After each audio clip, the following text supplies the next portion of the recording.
of Community of Practice webinars. The Risk-Informed Performance-Based Principles and Policy Committee, RP3C, of which I was the past chair of ANS, has been putting on these events for the past 3 years. Presentations and recordings of the events are available to the public at the ANS website under the tab RP3C.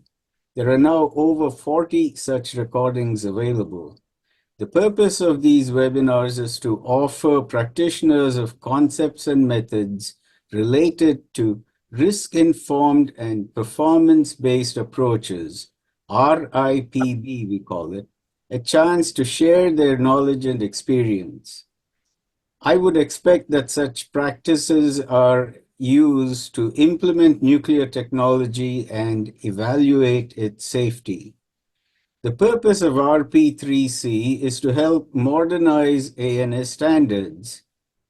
The Nuclear Energy Innovation and Modernization Act, NEMA of 2019, associated modernization with application of RIPB approaches. Congress reiterated and reinforced the idea of using RIPB to achieve effective regulation and oversight of nuclear technology in 2024 also, with the accelerating deployment of versatile advanced nuclear for clean energy, ADVANCE Act. There is growing realization within the nuclear community that conventional prescriptive and deterministic approaches are not going to support increasing use of nuclear technology to play its rightful role for the benefit of society. Socializing alternative approaches could drive changes in industry and regulatory practices. ANS offers the COP files on its website to serve as a knowledge repository of the experience from a wide range of practitioners in the field. We hope that more people will use this knowledge base to speed up needed changes in the state of the art as well as the state of practice. These events are generally held on the last Friday of a month. Today, we will hear from Jon Facemire of the Nuclear Energy Institute.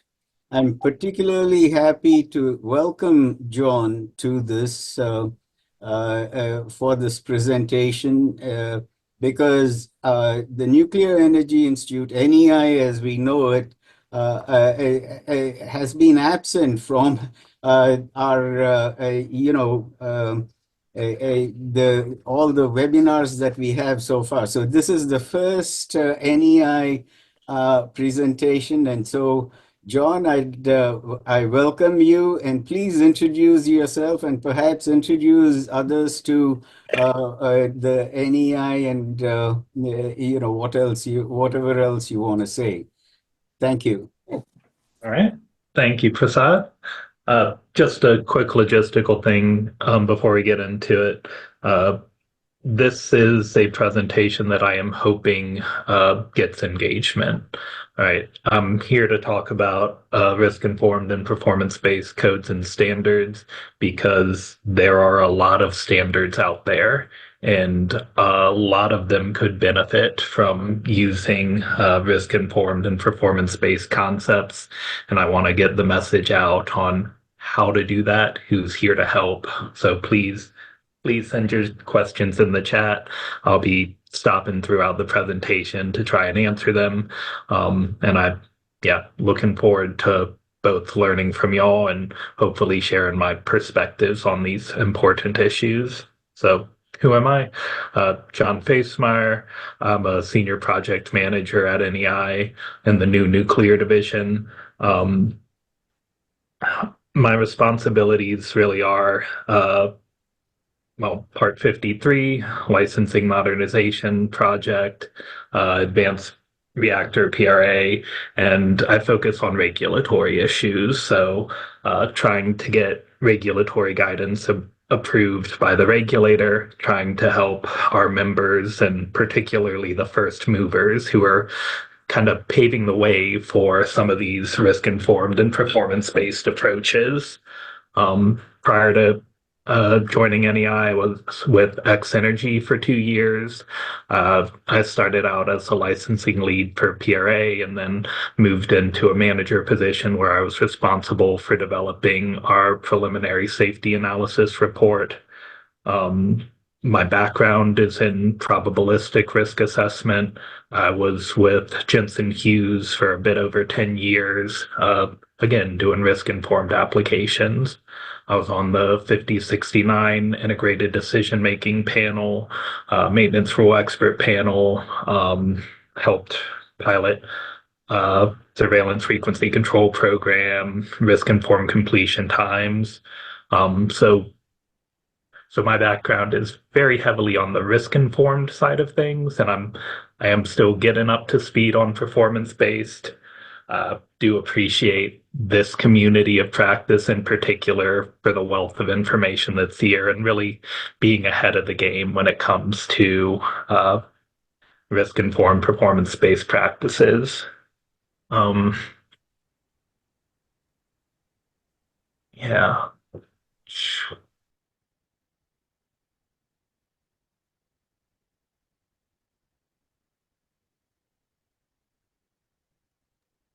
Jon, I think you accidentally got on mute.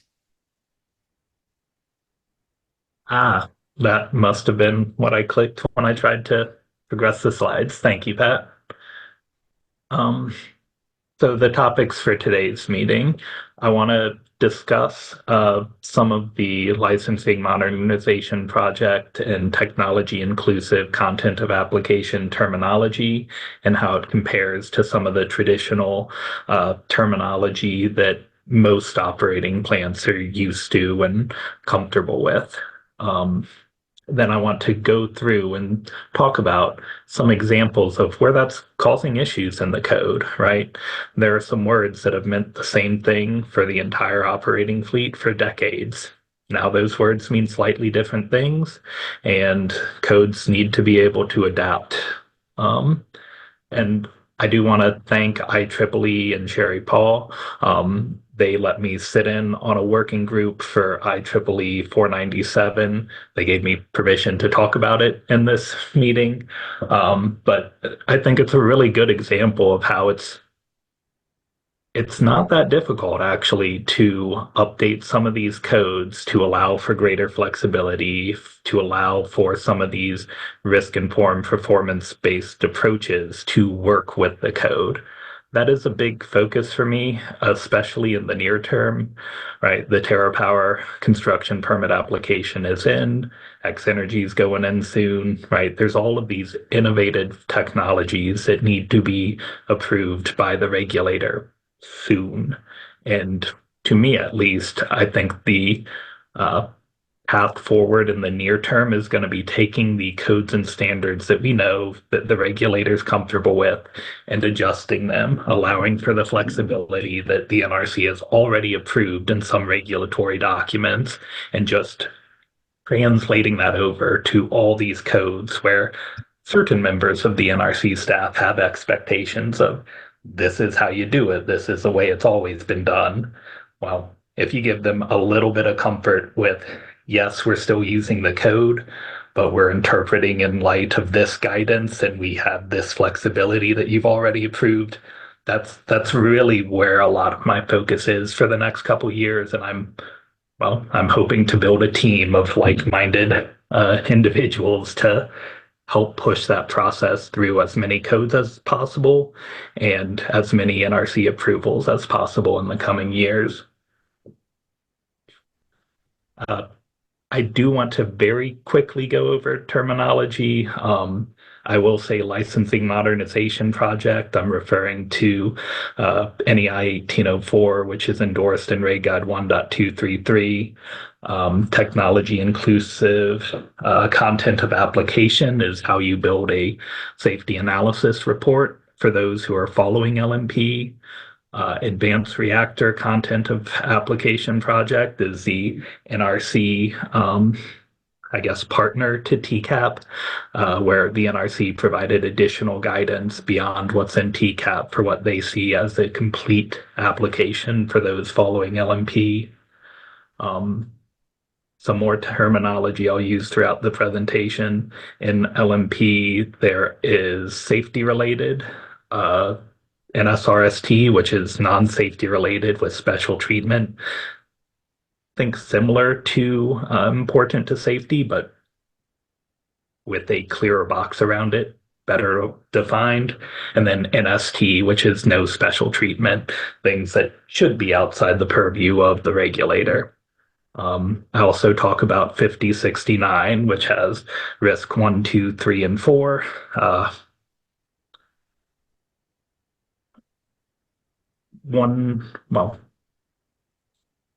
I'm not going to go too in detail on either of those. I'm hoping folks are aware, but I'll be pulling out concepts for both of them that are really important and have a lot of overlap with some of the codes and standards that we'll be talking about. All right, so the first one, and it is a big one. The definition of safety related, if you are following LMP, is different. Safety related is something that is defined in the regulation itself. 10 CFR 50.2 defines safety related structures, system, and components, meaning those that assure the integrity of the reactor coolant pressure boundary, the capability to shut down the reactor and maintain it in a safe shutdown condition, and the capability to prevent or mitigate the consequences of accidents which could result in a potential offsite exposure comparable to the applicable guidelines set forth in other parts of the code. Those who are following LMP, I'm not going to go through the criteria exactly or how you determine what components are there, but with the definition in LMP for safety related, you can justify a primary coolant boundary that is not safety related. That causes an issue for a lot of the codes, causes an issue for Section 3. In theory, it can justify having a Section 8 primary coolant loop. The NRC, certain members of the staff are not comfortable with that idea, but it is something that the NRC, at least in theory, has signed off on in Reg Guide 1.233. Similarly, the reactor building itself, traditionally, the building where the reactor is a containment structure. There is a SECI and there is a safety evaluation on TRISO fuel that talks about functional containment. So codes and standards that make an assumption about the building holding the reactor being a safety-related radionuclide retention structure, those assumptions are wrong. So for some of these designs, some of the parts of those codes are not appropriate. These are kind of revolutionary. I've been in quite a few conversations with folks much more knowledgeable than me about containment building codes and pressure boundary codes, ASME Section 3, and it is going to be a difficult discussion with the regulator, but it's a very important one if we want to see the sort of cost benefits that a lot of us are hoping to see. So this is the first big concept that I wanted to get across, and I did want to stop here to see if there are questions. I see 7 in the chat. Most of the ones in the chat so far have just been logistical, John. All right, then. So the next big one, licensing basis events. There's been a standard set that light water reactors have assumed for quite some time. If you follow the guidance in LMP, the definitions of anticipated operational occurrences, design basis events, beyond design basis events, and design basis accidents all change. The changes aren't revolutionary. A lot of the same events will still end up in the same categories, but it's a more systematic process to develop the events. And for some technologies, it's really important, right? Like LOCAs might not be the type of accident you're concerned about for a high temperature gas reactor. You could lose all of your helium in those, and your reactor is going to be just fine. Kind of a crazy concept for folks who are used to water on the core is the most important thing. And if you lose it, it's a disaster, right? Lose all your primary system coolant in an HTGR. Yeah, that sucks. It's going to be an expensive thing to deal with to get back operational, but you're not putting this health and safety of the public in danger. So what does this process mean, right? Some of the accidents that the traditional LWRs have to analyze to, the large LOCAs, well, you can justify with a technically adequate PRA why that is not a design basis accident. But at the same time, maybe there are other types of accidents that you wouldn't have had to analyze that do creep into your design basis accidents. This is another item that a number of codes and standards out there use these terms, and they use them in the way that the NRC has always used them based on the SRP. The terms are different, and that has implications for the code.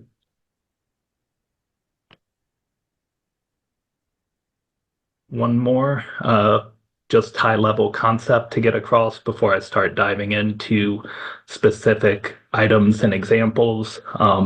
Safety function is used in a lot of codes, and traditionally speaking, is related to the safety-related function of components. Now, some codes do treat safety function slightly differently.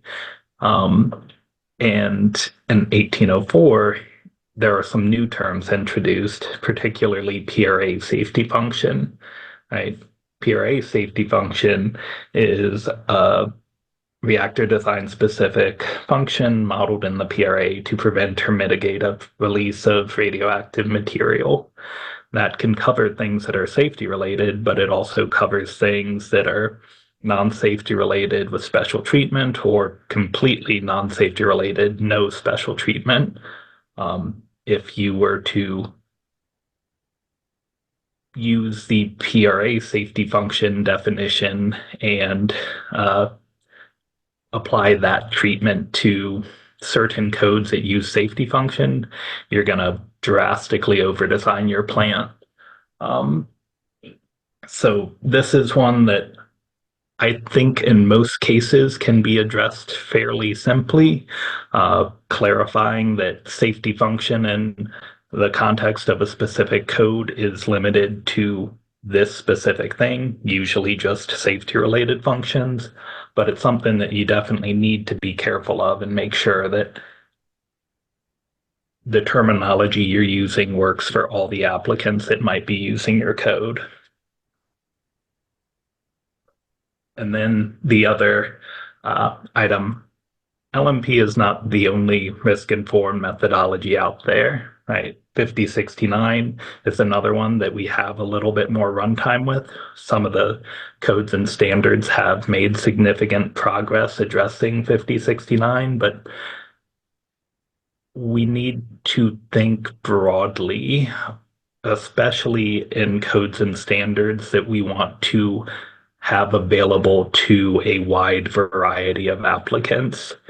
To the best of our ability, we should be having codes and standards whose language will facilitate LMP, will facilitate 5069. One of the things that I learned a lot about working with IEEE, IAEA and IEC standards international standards out there have slightly different terminology, but you can come up with language. There is enough shared across the different regulatory bodies that in most, but not all cases, you can come up with terms that work for everybody, or at least have notes in there that provide clarification that for this standard, this means this thing. And for applicants following this approach, here's how you translate that application specific terminology into the terminology of the code.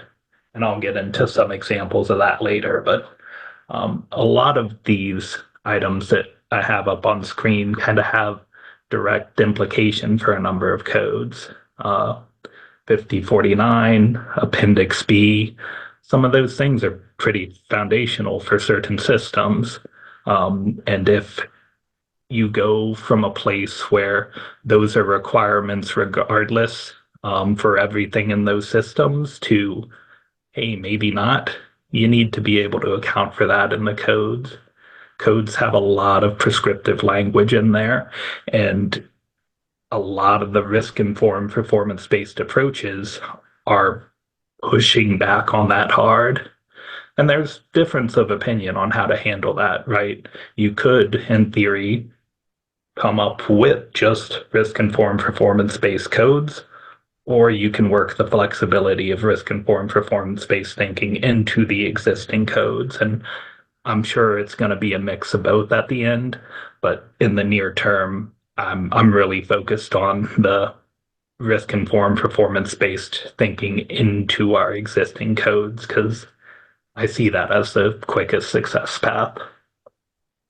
One other foundational thing that was a big win for those who developed LNP, single failure criterion, hugely important for IEEE standards is, well, I want to read the language exactly for that one. The staff finds that the NEI 1804 methodology, including assessments of event sequences and defense in depth, obviates the need for the use of single failure criterion as it is applied to the deterministic evaluations of AOOs and DBAs for LWRs.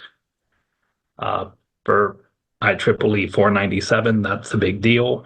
For IEEE 603, it's an even bigger deal. And I think there's broader implications across a great number of codes that single failure criterion, one of the kind of central aspects of design for a lot of systems, is no longer a hard requirement for users of LNP. See, two more comments. Are they logistical or questions? I think we're going to hold it to the last slide, John. All right. Okay, so examples. Talked a lot of high level so far. I do want to give specific things. ASME Section 3, Division 5, as we were doing our stress analysis at X Energy, there was some interpretation issues around, well, we have our LBs based on LMP. The code has these definitions of DBEs and DBAs. They don't quite match up. Do we have to consider our full set of BDBs? Given the importance of stress analysis and licensing basis, I very much hope that X Energy and TerraPower and everyone else using ASME Section 3 Division 5 are interpreting that in exactly the same way. I honestly don't know the answer to that. I think that's a great example where the code can add some clarity on what do these terms mean with different licensing basis structures, because we as an industry will get in trouble if the stress analysis carried out under the same code is carried out with different assumptions for different vendors. Talked about the single failure criterion. IEEE 603 and IEEE 497 have significant write-ups about, how single failure criterion needs to be applied. I was surprised in a good way about how little language needed to change to allow flexibility for that, at least in IEEE 497. But it is something that we need to make sure. Well, we won the battle in RegEd 1.233. We can't lose it in a bunch of different codes. If the right now, the NRC endorsed ways of handling those codes requires single failure criterion. And then I think that is a general concept, like to use the codes and have them be useful. Prescriptive is kind of what has been endorsed for decades. ASME and QA1 has a lot of prescriptive requirements in it, but I think this is another very good example of how easy it can be to work in that flexibility. They put in a subpart 31.2 or -25 that in just a couple pages tackles, all right, here are the requirements where you gain flexibility using these risk-informed and performance-based approaches. Here are the specific requirements that can be relaxed. Here is where you can go to commercial practices. It doesn't have to be that hard, particularly because risk-informed and performance-based, at least in the guidance documents that the NRC has endorsed, kind of relies on integrated decision-making processes and panels, right? It is experts getting together in a room, discussing the issues, discussing the risk insights, discussing the performance requirements and what is needed to meet those performance requirements, and then applying the traditional special treatments, the traditional requirements in a graded and selected approach. So maybe for some systems, for some designs, it does make sense to do analysis in line with single failure criterion. Maybe it does make sense in some cases to do the equipment qualification as it's always been done. But maybe for some designs where the importance of a system during a certain event is less important, maybe you don't need to do the full EQ. Or maybe the single failure criterion is not necessary given the significant defense in depth, the significant redundancy in your system, the design, which was done in a way to address the potential for common cause failure, right? Those old guidance and those old ways of thinking are still valid, but with risk and information, you can kind of weigh it and pick and choose and have a process for how you do that, have a way to monitor it, have a way to check. And then the codes and standards become more of a menu, which some codes and standards folks do not like it when I suggest that, but that really is kind of the case. But that is going to be something that is a struggle with the regulator and something that as a community we have to work through and align on. And then this bullet I do want to highlight. So far, some of the first movers with these programs are making good progress. They're winning specific fights with the regulator. They're getting things that benefit them and allow for flexibility, but it's a bit all over the map, right? Applicants to date have kind of been on their own and they're choosing different battles to fight. The more we can work with the standard development organizations, the more we can align on a common approach, I think the better it will be for all of us to get things accepted by the regulator in a consistent manner and not have to fight the same fights with every applicant that's going through.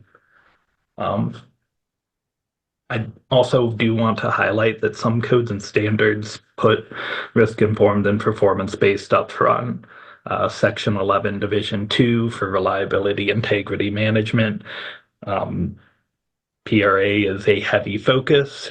You can get a lot of your desired performance out of monitoring, right? The traditional pre-service inspection and service inspection, the surveillance frequencies, right? If you can make your case that you hit your reliability targets with monitoring and mostly monitoring, you can have a lot more flexibility on things that traditionally drive cost, drive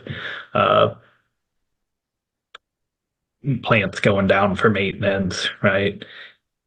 If you can assure the reliability through monitoring and more performance-based perspectives, that's a huge benefit, and we've already got those approaches endorsed in Reg Guide 1.246.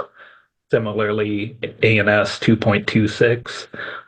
Thanks, Prasad, for pointing this out. One of the oldest risk-informed performance-based standards, been around for about 20 years. And then ASC 4319, currently not yet endorsed, but there's a pre-decisional draft guide, 1410 out there for that one, right? Really is taken on some of these issues head on. ASC 43 is for safety related structures. I personally don't think it goes quite as far as it could, particularly with how the pre-decisional draft guide is written, but we're moving in the right direction of the buildings aren't containment anymore for some of these designs. They're structures that are important, but they are not performing the same function that they have been traditionally known to perform. So there are good standards out there to look at and see how this can be done. All right. So the one that is not, I do want to be very clear, this is a draft IEEE 497 at this point. The current schedule is to get this out in 2026, but the changes in the draft that the working group has right now, I think adequately address the flexibility provided to this system, to this code for those who follow LMP or those who follow 5069 or those who follow an IAEA approach. For those who are unaware, IEEE 497 is accident monitoring systems, traditionally safety-related systems, things that are powered by Class 1E power, things that for advanced reactors could be NSRST or even NST, and things that for those advanced reactors should not carry the cost that the code would currently drive them to have. So how do we make a code like this risk-informed and performance-based? Well, part of this was actually taken care of before I got involved with the working group. Internationally, design extension conditions or DECs, similar to what our BDBs in our approach or in the LMP approach or beyond design basis accident for traditional light water reactors. Excuse me. They had already done some work to tweak the definitions around safety system, around safety function, to allow for that flexibility. And then this really was the big one in terms of cost. Type B and Type C variables, pretty much safety related special treatments in the code. and they were defined in the currently endorsed version of IEEE 497 based on the traditional safety-related definition, right? So if you were to follow IEEE 497 as currently endorsed, your primary reactor coolant pressure boundary is safety related.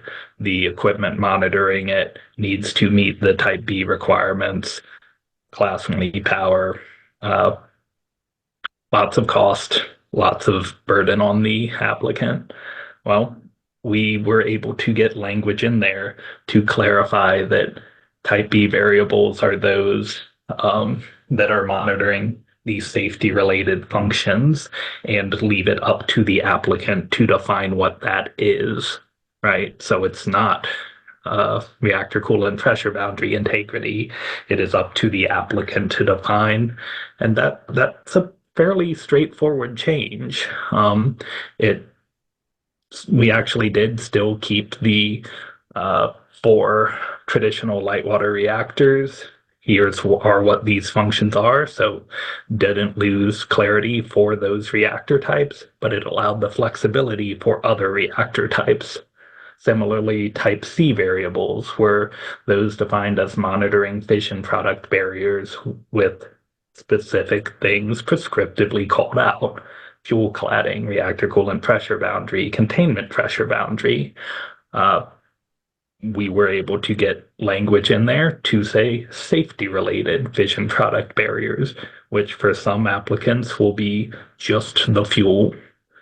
Some it might be the fuel and the reactor coolant boundary, but not the building that it's in. Some it'll still be all three, but that flexibility is really important so that you don't have very, very expensive systems monitoring things that for your design are not important. And then section 6 is the one that going in, I was very worried about, right? Because it had a whole lot of prescriptive requirements about diversity, redundancy, single failure criterion.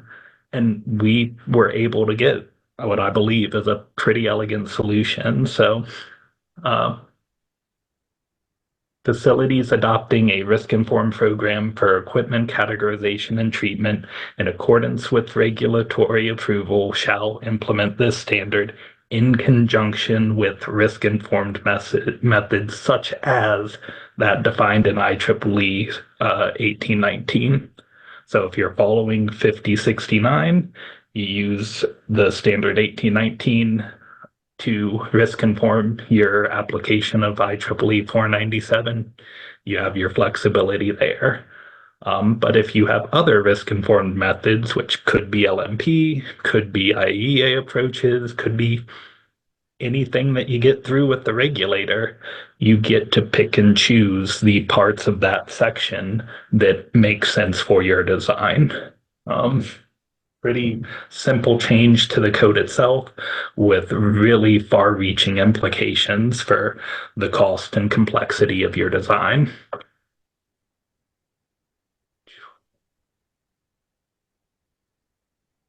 So hopefully that gives a good idea of what I am hoping the industry is able to achieve in a honestly very near-term time frame.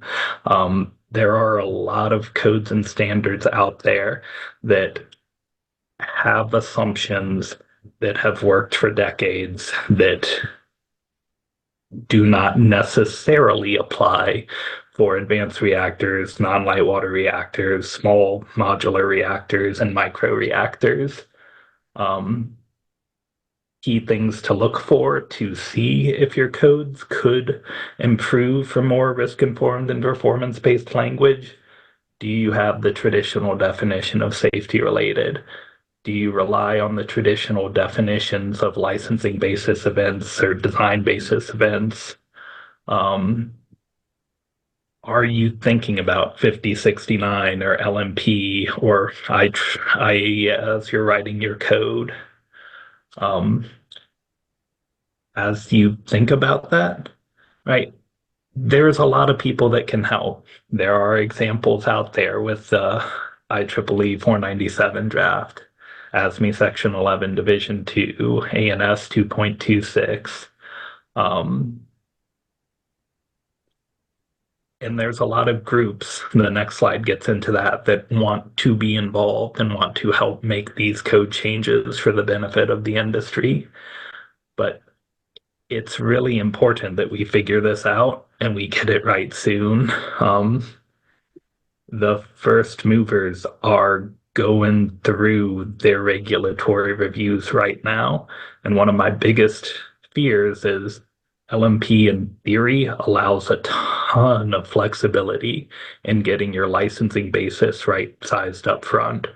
But if we don't fight and win the battles on the specifics in the near term, it's going to be very, very easy to get locked into the same sort of prescriptive requirements that the existing fleet has to deal with and that overly burden the licensee without accounting for the safety of these plans. So, John, before you roll over to this slide, Norbert in the chat has put I'll read the quote that you put, Norbert, and then if you want to add any more context here, feel free to chime in. The quote here from the SFPE Code Officials Guide to Performance-Based Design Reviews says, the review of performance-based designs typically requires greater knowledge and time than the review of prescriptive designs. And the questions in the chat are, why do you think this is, and do you think this will happen in the nuclear industry?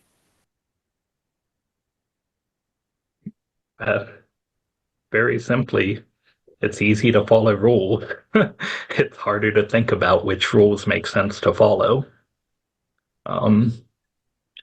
It's easy to apply the single failure criterion across the board, then figure out how reliable is the system and did I really figure out how to avoid the potential for common cause failure. Chris, I see your hand up.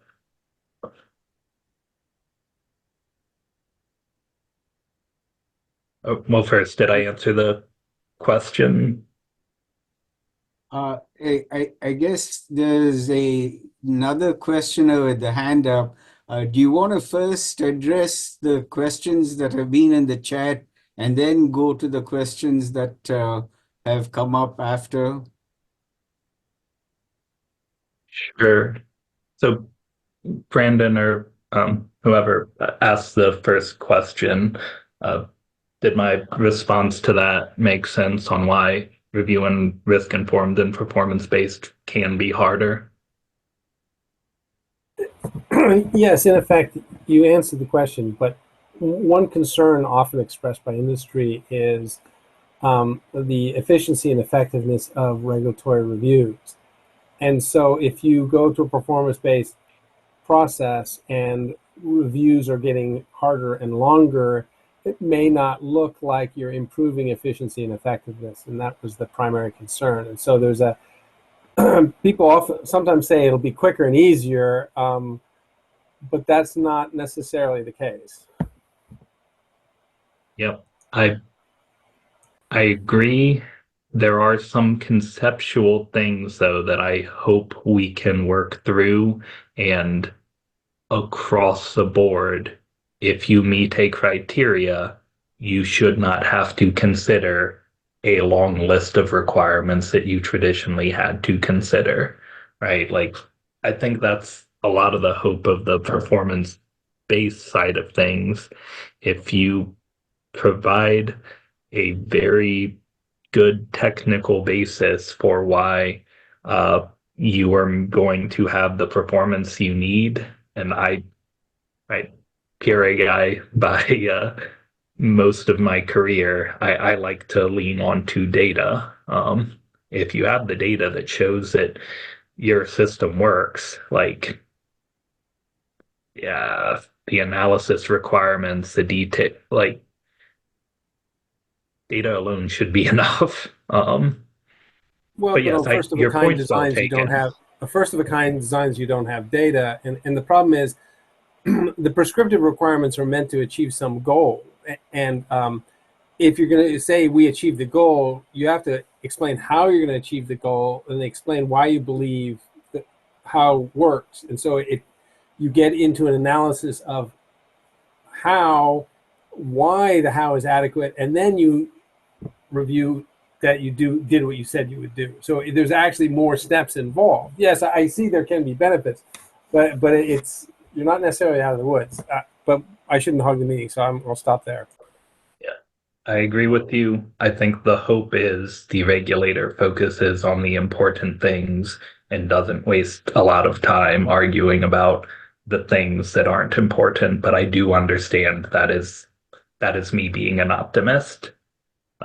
Brandon, do you have the So, next question? yeah, I want to make sure that we do get to Ronnie's and Franklin's from the chat. But Chris, if you wanted to go ahead and it's related to this slide, then go ahead and ask your question, and then we'll roll on and finish up and then get to the other hands.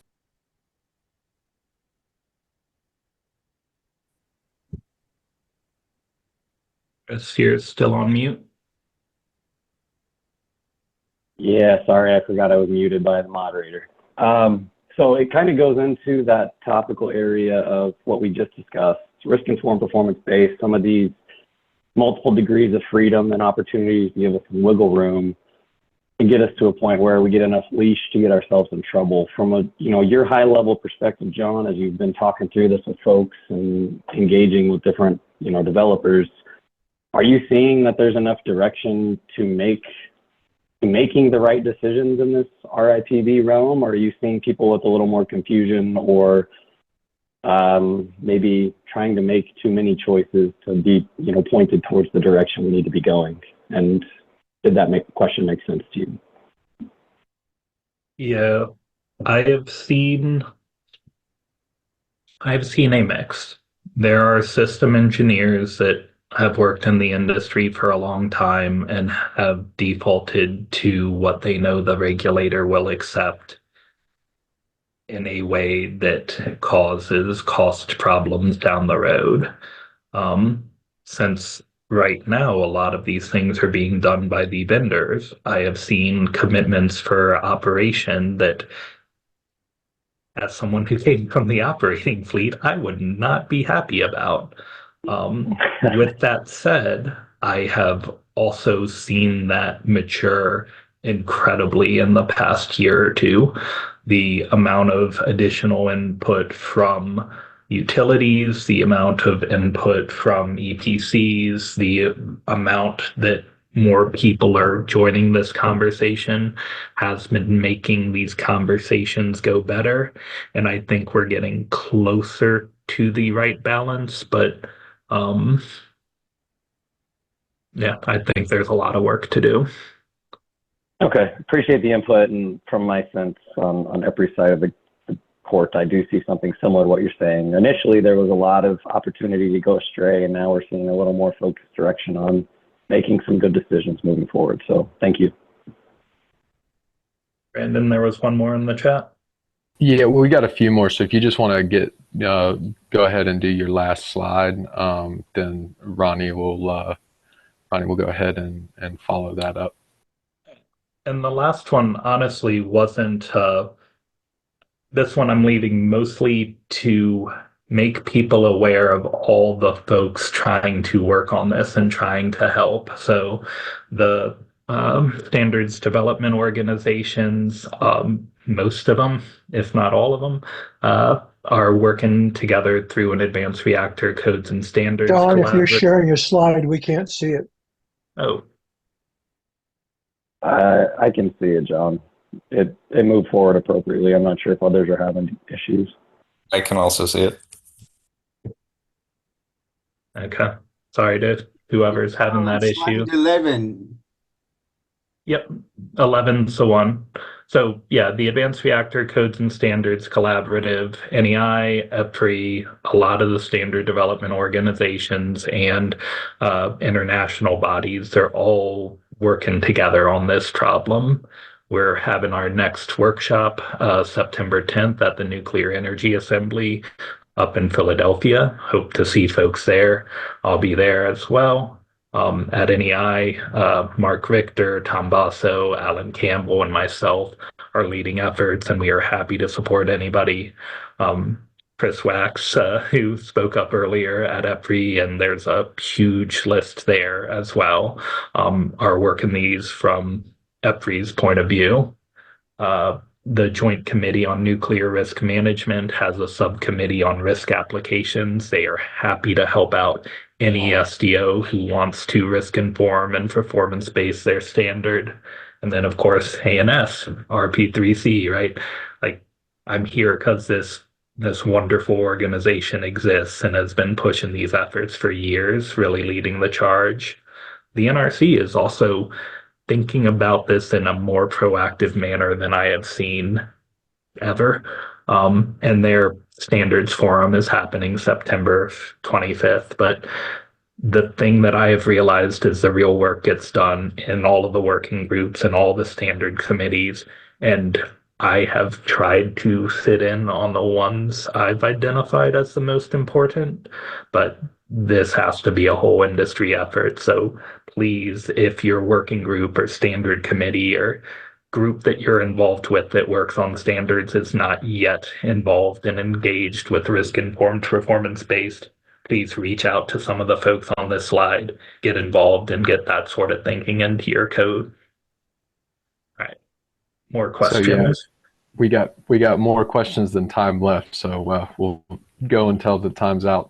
Ronnie, you want to go ahead and make your comment that you put in the chat? Sure, but Brandon, if I may, I'd like to make a couple of observations based on some of the Q&A that we've had thus far. Norbert asked, why would it take longer to use a performance-based approach to design? And I think, at least from my perspective, there's a difference between a performance-based approach to design and a risk-informed and performance-based approach to design review or regulation. And John, you kind of pointed out, if the NRC focuses on those things most important to safety, then the scope of the review would be a little different and, hopefully, ideally, a lot smaller than what a performance-based approach to design would be. And the reason that performance-based may take longer, even in a design review by the NRC, than a prescriptive approach is because the staff reviewer would be relying on her or his own engineering judgment rather than just going through and checking a box in a prescriptive kind of checklist format that's been applied for many, many years, for decades. And so for first-of-a-kind designs, it could take more time to come to that engineering judgment conclusion or decision. But for nth-of-a-kind designs, I would not expect it to take nearly as long. In fact, I would see time efficiencies growing exponentially over the number of reviews of nth-of-a-kind designs. So with that said, I just in the chat commented on the organizational challenge that the NRC, I am pretty confident is wrestling with internally. It's been a couple of decades since the commission issued direction to risk inform the regulatory programs, rules, guidance, and make them performance-based. And unfortunately, that didn't really happen beyond the reactor oversight process.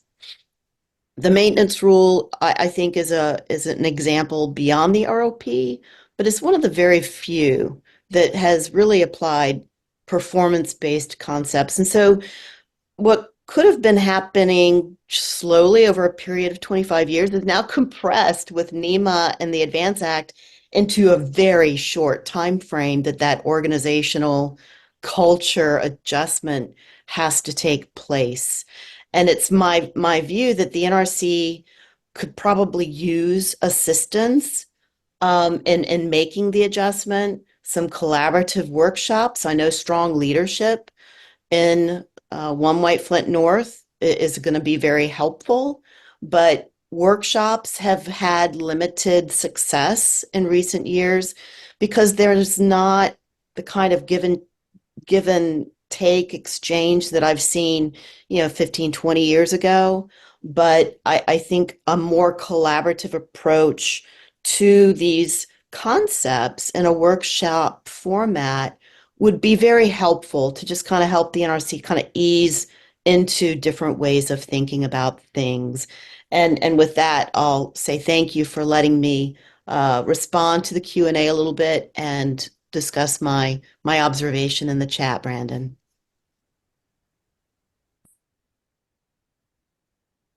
John, I don't know if Rani had a specific question, but, you're welcome to respond as you want. So, I'll quickly say I do agree that some of the leadership changes within the NRC are great reasons for optimism, and I agree that getting examples in front of the NRC and as much of the NRC staff as we can in the near term is going to be really important for our success. There are folks within NRC who understand and believe in this, and there are folks who are much, much more comfortable with prescription. And the more we get the prescriptive folks comfortable with risk-informed and performance-based, the better off we'll be. And then Franklin, I think yours was next. Yeah. Franklin says, does the IEEE 497 update address risk-informing separation of Class 1E circuits related to post-accident monitoring? There are some tricky requirements for circuit spacing in IEEE that cause construction problems at Vogtle 3 and 4, and there are also some general obsolescence problems with IEEE 384 protection against hazards like fire. Yeah, so I put the language in here because it is exactly what is in the draft update to the code. This is at the front of the section that has the discussion of separation, and the consideration of separation needs to go hand in hand with your risk-informed performance-based approach. If those prescriptive separation items make sense for you, great. If you have a technical justification informed by your risk-informed performance-based approach for why the performance will be where you need it to be without those specific separation requirements, then you write down that technical justification and you're in line with the code and you're in line with your licensing basis. Does that answer the question? Yeah, I think so. I think there's a lot of work to do in some of these IEEE standards that this is probably just the tip of the iceberg. That's the point of my whole presentation. But Yeah. Yeah. Yeah. Thanks for doing this. And so just John, one last plug here, and then Prasad, I'll turn it back over to you. Ralph had mentioned the plant system design standard that ASME is developing, providing requirements and guidance for improvements to the design process that are performance-based and risk-informed. I believe Ralph's done a prior one of these sessions, and I'd probably due for him to come back. So everyone can stay tuned for getting an update on how that's going. But with that, I think that is all of the questions and comments that we'll have time for today. Yeah, and John, we do try to keep the community of practice sessions to our time allotted. And, I want to thank you for this presentation and the very active discussion it has engendered. And, I would say, please don't be a stranger to the community of practice. If there are other topics that you would like to bring up and present on, let's do that.